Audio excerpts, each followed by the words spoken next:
everyone, it's good to be back on video with you. I hope you're having a good week.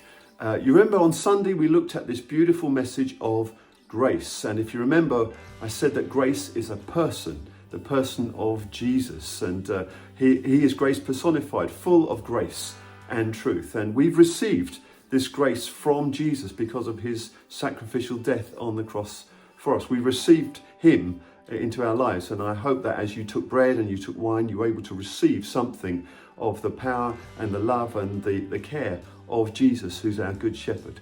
But I also said grace is a power, and of course the grace of God in our life, it saves us.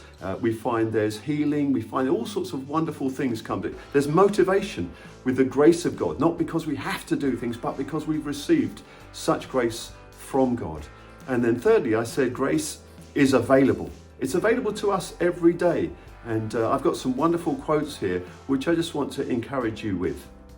Grace, like water, flows to the lowest parts.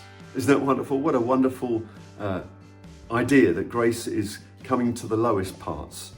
D.L. Moody said this: "A man can no more take in a supply of grace for the future than he can eat enough today to last him for the next 6 months, nor can he inhale sufficient air into his lungs with one breath to sustain him for a whole week to come."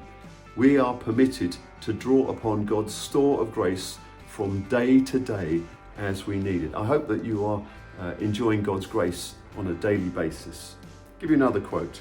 "Grace does not depend on what we have done for God, but rather what God has done for us." Ask people what they must do to get to heaven, and most reply, "Be good." Jesus' stories contradict that answer. All we must do is cry, "Help!"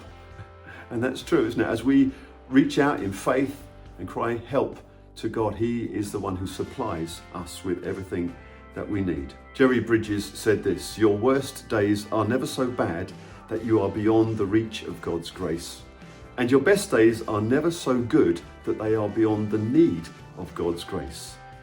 Tim Keller said this: "Certainly we should be very active in seeking God, and Jesus himself called us to ask, seek, knock in order to find him. Yet those who enter a relationship with God inevitably look back and recognize that God's grace has sought them out, breaking them open to new realities." Wonderful. And just a final quote. This one's quite famous. I think you might recognize it. "Through many dangers, toils, and snares I have already come. 'Tis grace has brought me safe thus far, and grace will lead me home." John Newton, of course, the slave trader.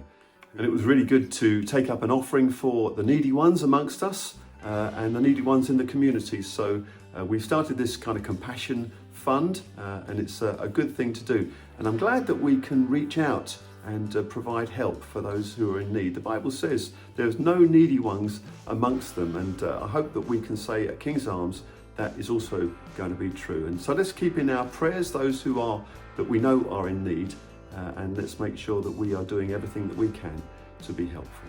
This coming Sunday, Simon Turner's going to be here with us, staying with us, and he'll be preaching. So I can really look forward to that. That will be a great time together. Let's have a week of grace together. Let's enjoy the grace of God in all that we do.